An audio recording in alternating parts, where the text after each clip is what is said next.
स्वागत है आप सभी का एक बार फिर से एक्सपी क्लासेस में। मैं चेतन प्रताप आज आपके लिए लेकर आया हूँ क्लास 12th में हिंदी में काव्य के अंतर्गत विविधा से नरेंद्र शर्मा द्वारा लिखित एक कविता जिसका शीर्षक है मधु की एक बूंद, और ये इनके काव्य संग्रह बहुत रात गए से लिया गया है। हालांकि ये जो कविता है बहुत ही अच्छी कविता है, क्योंकि वास्तविक जो जीवन का व्यक्ति का उद्देश्य है, यही कहें कि हमारे जो जीवन की यात्रा है, जो हमारे प्रयास हैं जीवन में, हम जो भी करते हैं उसके पीछे कारण क्या है? उसके पीछे कारण है मधु की एक बूंद, अर्थात आनंद की एक बूंद, एक झलक, एक क्षण। तो उसको आधार बताया है जीवन का, और इसको बड़े महत्व इसका बताते हुए, यानी मधु की एक बूंद अर्थात आनंद के एक क्षण की प्राप्ति के लिए जीवन भर मनुष्य जो लगा रहता है उसको यहाँ इंगित किया है, बताया है कवि ने। तो कविता बहुत अच्छी है, मज़ा आ जाएगा आपको, समझिए। तो शुरू करने से पहले यदि आपने अभी तक चैनल को सब्सक्राइब नहीं किया है तो ज़रूर कर लें, साथ ही साथ बेल आइकन भी ऑन कर लें, जिससे हम आगे जो भी वीडियो दें उसका नोटिफिकेशन आप तक पहुंच सके और आप वीडियो का लाभ उठा सकें। चलिए शुरू करते हैं। मैं चेतन प्रताप एक बार फिर से आप सभी का स्वागत करता हूँ एक्सपी क्लासेस में। अब ये जो संपूर्ण सृष्टि है, इसका प्रत्येक व्यक्ति, प्रत्येक जीव, कोई भी कह लें, सभी आनंद की प्राप्ति के लिए लगे हैं। यहाँ तक कि चाहे वो कला हो, संस्कृति हो, दर्शन हो, साहित्य हो, सभी हो, सभी के प्राण तत्व के रूप में भी एक आनंद ही है। दुनिया भर के सारे कार्यकलाप केवल आनंद के लिए हैं। तो उसी बात को यहाँ बड़े अच्छे शब्दों में इन्होंने कहा है। कवि कहते हैं, मधु की एक बूंद के पीछे मानव ने क्या क्या दुख देखे, मधु की एक बूंद धूमिल घन, दर्शन और बुद्धि के लेखे। कि कवि कहते हैं मधु की एक बूंद के पीछे, कि मधु अर्थात आनंद, आनंद की एक बूंद के पीछे मानव ने क्या क्या दुख देखे, कि मनुष्य एक क्षण का आनंद पाने के लिए कितने कितने कष्ट झेलता है और पूरा जीवन भर प्रयास करता है। और कभी आगे कहते हैं मधु की एक बूंद धूमिल घन, कि मधु की जो एक बूंद है यानी आनंद का एक जो क्षण है वो एक धूमिल घन के समान है, कि दर्शन और बुद्धि के लेखे, कि जिसको पाने के लिए मनुष्य दर्शन का भी सहारा लेता है, बुद्धि का भी सहारा लेता है, यानी दर्शन और बुद्धि से उसका लेखा जोखा करता है, हिसाब किताब लगाता है, यानी इनसे भी पाने की प्रयास करता है, दर्शन से भी, बुद्धि से भी, तर्क संगत तर्क से भी पाने की कोशिश करता है। तो एक धूमिल घन के समान है मधु की एक बूंद। आगे कवि कहते हैं, सृष्टि अविद्या का कोल्हू यदि, विज्ञानी विद्या के अंधे, मधु की एक बूंद बिन कैसे जीव करे जीने के धंधे। बहुत बड़ी बात कहते हैं, सृष्टि अविद्या का कोल्हू यदि, कि जो सृष्टि है, संसार है, वो अविद्या का कोल्हू है, अर्थात अज्ञान में कोल्हू की भांति मनुष्य चला जा रहा है चलते आनंद की खोज में। तो सृष्टि अविद्या का कोल्हू यदि, विज्ञानी विद्या के अंधे, और जो विज्ञानी हैं वे भी विद्या के अंधे हैं, अर्थात वे भी ज्ञान प्राप्त करते ही जा रहे, सिर्फ इस आशा में कि उनको आनंद मिलेगा। और मनुष्य यदि कोल्हू के बैल की तरह जीवन अपना यापन कर रहा है तो भी वो इसी आशा में कर रहा है यापन जीवन, कि कहीं ना कहीं उसको कहीं ना कहीं आनंद तो मिलेगा ही, आनंद की प्राप्ति होगी। तो इसीलिए कहा है कवि ने कि सृष्टि अविद्या का कोल्हू यदि, विज्ञानी विद्या के अंधे, मधु की एक बूंद बिन कैसे जीव करे जीने के धंधे। कि मधु की एक बूंद के बिन कैसे जीव करे जीने के धंधे, कि मनुष्य इतना सारा कुछ करता है केवल और केवल बूंद के लिए, मधु की एक बूंद के लिए, आनंद के एक क्षण के लिए करता है, और तमाम तरीके के जीव धंधे करता है, अर्थात व्यापार करता है, कार्यकलाप करता है, केवल और केवल मधु की एक बूंद की आशा में।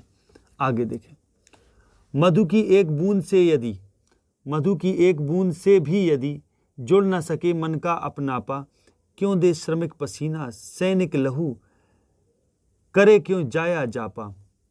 जाया माने स्त्री और जापा माने प्रसव। कि कवि कहते हैं कि यदि आनंद ना हो सृष्टि में, मधु की एक बूंद से भी यदि जुड़ ना सके मन का अपनापा, अपनापा माने अपनापन, कि यदि व्यक्ति को एक बूंद भी आनंद ना मिले, मधु की एक बूंद भी ना मिले, अर्थात आनंद के एक क्षण भी प्राप्ति यदि ना हो, और उससे मन का अपनापा ना जोड़ सके, अर्थात मन से वो चीज़ आनंद प्राप्त ना हो, तो फिर क्यों भला उस आनंद को पाने के लिए क्यों इतना परिश्रम कोई करे, और क्यों कोई श्रमिक अपना पसीना बहाए, क्यों कोई सैनिक अपना लहू बहाए। यानी सैनिक भी अगर युद्ध क्षेत्र में मारे जाते हैं बलिदान होते हैं तो केवल इसी आशा में कि उनको आनंद की प्राप्ति होगी। यानी प्रत्येक कर्म कृत्य के मूल में जो है वो आनंद की प्राप्ति ही छिपी है। उद्देश्य क्या है? आनंद की प्राप्ति। अगर हम पैसा कमाते हैं तो केवल आनंद की प्राप्ति के लिए। कोई भी किसी भी प्रकार का परिश्रम हो, चाहे वो भौतिक सुखों की लालसा का मतलब कुछ भी हो, केवल और केवल आनंद की प्राप्ति के लिए। तो कवि कहता है कि अगर मधु की एक बूंद से, आनंद के एक क्षण से मन का अपनापन न मिल सके, अपनापन न मिल सके, तो फिर क्यों भला कोई श्रमिक माने कोई मजदूर पसीना बहाएगा, सैनिक क्यों अपना लहू बहाएगा युद्ध क्षेत्र में, और क्यों करे जाया जापा। और अगर स्त्री जन्म देती है बच्चे को, जन्म देते समय बहुत सारा कष्ट झेलती है, तो भला वो क्यों कष्ट झेलेगी यदि वो उसको आनंद की आशा न होगी। उसको लगता है कहीं ना कहीं संतान उत्पत्ति के बाद उसको महा आनंद प्राप्त होगा, तो उसी के लिए वो क्या करती है? कष्ट झेलती है। क्यों करे जाया जापा, जापा माने प्रसव। तो अगर आनंद की आशा ना हो, मधु की एक बूंद की आशा ना हो, तो स्त्री भी वहाँ प्रसव ना करे। आगे देखिए, मधु की एक बूंद से बचकर व्यक्ति मात्र की बची चदरिया, ना घर तेरा ना घर मेरा, रैन बसेरा बनी न करिया। अब कभी कहते हैं मधु की एक बूंद से बचकर, यदि मधु की एक बूंद ना हो, आनंद ना हो, तो अगर इससे खाली हो जाए, व्यक्ति इससे दूर हो जाए, अगर आनंद ही ना हो, तो व्यक्ति मात्र की बची चदरिया, तो मनुष्य एक ढांचे के समान रह जाएगा, यानी प्राणहीन रह जाएगा। अगर आनंद ना हो मनुष्य में तो प्राणहीन रह जाएगा। मधु की एक बूंद से बचकर व्यक्ति मात्र की बची चदरिया, ना घर तेरा ना घर मेरा, रैन बसेरा बनी नगरिया। कि अगर ऐसा हो जाए तो फिर ना तो घर तेरा है ना मेरा है, और रैन बसेरा बनी नगरिया, यानी जो संसार है वो रैन बसेरे के समान है। अगर आनंद ना हो इसमें तो फिर तो ठीक वैसे ही हो गया जैसे रैन बसेरा। और वास्तव में संसार रैन बसेरा ही है। रैन माने रात, रात्रिकालीन, बसेरा मात्र है कि जहाँ हम आते हैं, इस सराय में रुकते हैं और चले जाते हैं। यानी जो ये मनुष्य का शरीर है वो बिना आनंद के एकमात्र चदरिया मात्र है, और ठीक वैसे ही है जैसे कोई रैन बसेरा हो, आता है व्यक्ति चला जाता है। तो ढांचा मात्र है ये शरीर, यदि इसमें आनंद नहीं बचा तो ये ढांचा मात्र है और कुछ नहीं। इसके अलावा रैन बसेरा की भांति बन जाएगी ये नगर, ये संसार हमारे लिए, यदि आनंद ना हो हमारे जीवन में।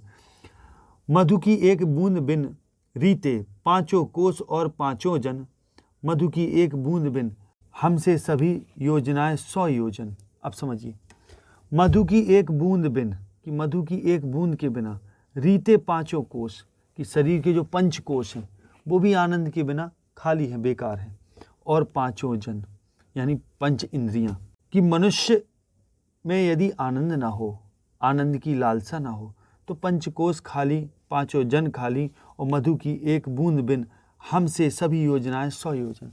और यदि आनंद की लालसा ना हो, किसी भी कृत्य को करने के प्रति आनंद उद्देश्य ना हो, तो फिर कभी आगे कहता है कि सभी योजनाएं 100 योजन, हमसे सभी योजनाएं 100 योजन। यानी कहने का मतलब फिर मनुष्य जब आनंद की ही लालसा खत्म हो जाएगी तो मनुष्य फिर प्रयास नहीं करेगा, तो सारी योजनाएं भी 100 योजन दूर हो जाएंगी।